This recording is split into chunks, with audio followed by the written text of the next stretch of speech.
नमस्ते नमस्ते भव विश्वमूर्ते नमस्ते नमस्ते जोग कलपलते नमस्ते नमस्ते ज्ञानगम्यधुते प्रणमामि प्रभु नमस्ते नमस्ते।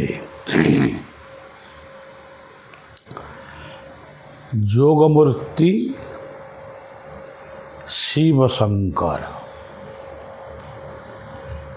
जोगमूर्ति भगवान राम और कृष्ण। जोगरे अछंती ब्रह्मा, पद्मासन रे अछंती। जोगरे विष्णु कर्मासन रे अछंती। एई भली भावरे विश्व ही जोगमय। पत्र पुष्प फूल माटी पानी पवन पत्थर जहाँ भी आप देखुंट सबू हूँ जोग। से जोग जितेबले टिके विजोग हो जाए गोटे झड़ झंझार सम्मुखीन आमे हो। गतकाली गोटे सभासन उपरे बलिया कही से कथाटी शेष होनी आज से कथाटी पुणी कहूँ।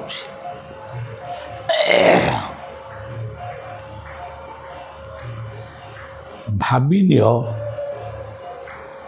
भगवान अनंत विष्णु शोइचंती क्षीराब्धि समुद्र उपरे, क्षीराब्धि समुद्र उपरे अनंत नाग सज्जारे सातटी तांकर हे नागर फड़ा। नाभिमंडल रे ब्रह्मा, पदकमल रे लक्ष्मी। ये गोटे सुंदर जोग है। तुम्हें सोई जाओ, तकिया मुंडरे न दे चीत ही सोई जाओ।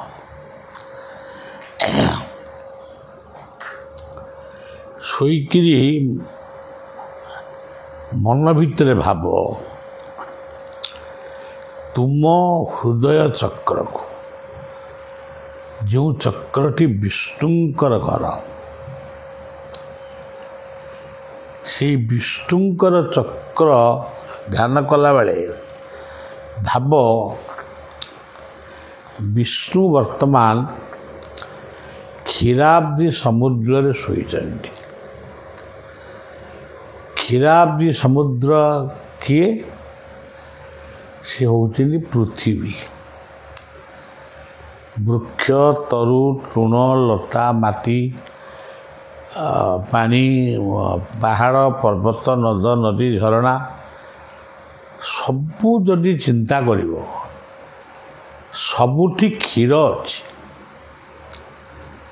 पत्रटीए छिने देले गोटे क्षीर बहिब। जेकोसी जीवनटी को काटिदेव गोटे क्षीर दारू बहिब। क्षीर ही रक्त, क्षीर ही अश्रु, क्षीर ही जल, क्षीर ही पानीय। ये हूँ क्षीराब्धि समुद्र। से क्षीराब्धि समुद्र उपरे शोइचंती भगवान विष्णु। निद्रे शोना आखि बुझी से हृदय चक्र को ध्यान करुँच। आत्मचक्र को कहीं ध्यान करुँच सप्त लोक को से उद्धार करेंगे। सप्त लोक किए भू भुव ସ୍ୱ ମହ ଜନ ତପ ସତ୍ୟ। ସେମିତି ଜୀବନ ଭିତରେ ସପ୍ତ ଲୋକ କିଏ?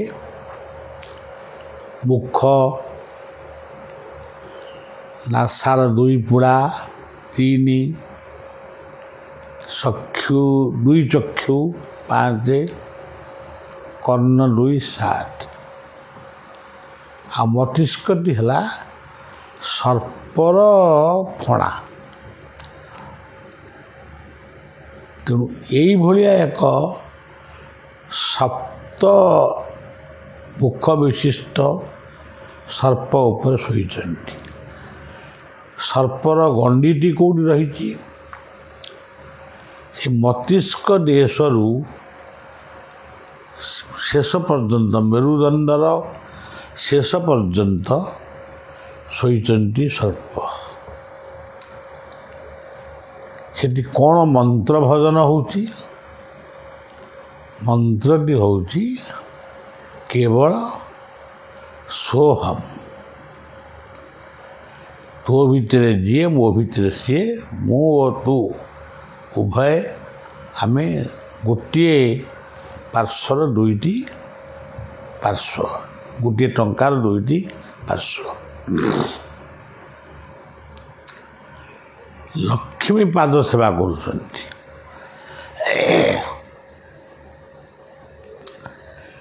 ଲକ୍ଷ୍ମୀ କିଏ? ସେ ହେଉଛନ୍ତି ଅନ୍ନ। ଯେଉଁ ପୃଥିବୀ ଓ ସମୁଦ୍ରକୁ ମାଧ୍ୟମ କରି ଅନନ୍ତ ବିଶ୍ରାମ କରିଛନ୍ତି, ସେଇ ସମୁଦ୍ର ଆଉ ପୃଥିବୀର କର୍ଷଣରେ ପୃଥିବୀରେ ସୃଷ୍ଟି ହୁଏ ଅନ୍ନ। ଅନ୍ନ କଲେ କେବଳ ଧାନ ନୁହେଁ, ଖାଇବା ଜିନିଷ ସବୁ ସୃଷ୍ଟି। ଅନ୍ନଟା ଫଳମୂଳ ପର୍ଯ୍ୟନ୍ତ। ତାହା ହିଁ ହେଉଛି ମା ଲକ୍ଷ୍ମୀଙ୍କର ସେବା। ତାପରେ ଆପଣ ଦେଖିବେ ନାଭିଚକ୍ରରେ ବ୍ରହ୍ମା ଧ୍ୟାନ ମଗ୍ନ। ବ୍ରହ୍ମା କିଏ?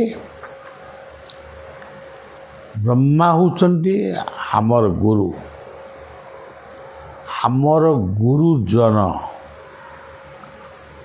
ବାପା, ଅଜା, 14 ପୁରୁଷ ସବୁ କହୁଛନ୍ତି ଗୁରୁଜନ। ସେମାନଙ୍କର ବୟସ ହେଇଗଲାଣି। ଏଇ ପରିଣତ ବୟସରେ ସେମାନେ ଆଖି ବୁଜି ନିଜକୁ ଚିନ୍ତନ ନିଜକୁ ମନନ କରୁଛନ୍ତି, ଭୁଲ କେତେ ଠିକ୍ କେତେ। ପ୍ରାୟଶ୍ଚିତ ମଧ୍ୟ ତା ସହିତ ଖୋଜୁଛନ୍ତି। ପ୍ରାୟଶ୍ଚିତ ହୁଏତ ନାମ ହେଇପାରେ, ଯୋଗ ହେଇପାରେ, ଯାହା। ଆଉ ଗୋଟିଏ ଜାଗାରେ ଆପଣ ଦେଖିବେ ମା ସରସ୍ୱତୀ ବୀଣାବାଦନ କରୁଛନ୍ତି। ଏଠି ବେଦଧ୍ୱନି ଠାରୁ ସୁଷମ ସଙ୍ଗୀତର ନିନାଦ ପର୍ଯ୍ୟନ୍ତ ଇଏ ହେଉଛି ଗୋଟିଏ ଯୋଗ। ତେଣୁ ବର୍ତ୍ତମାନ ଏଇଭଳି ଅବସ୍ଥାରେ ଆପଣ ଶୋଇଥିବା ବେଳେ ଏମିତି ଅବସ୍ଥାଟାକୁ ମନ ଭିତରେ, ଏଇ ରୂପଟାକୁ ମନ ଭିତରେ ପରିକଳ୍ପନା କରି ଅଧଘଣ୍ଟାଏ ଅନ୍ତତଃ ଶୁଅ। ଆଉ ରିଲାକ୍ସ ରହିବ, ଯେଉଁଟାକି ମାନେ ଟାଇଟ୍ କିଛି ରହିବନି। ତାଦ୍ୱାରା ହାର୍ଟ, ବ୍ରେନ୍,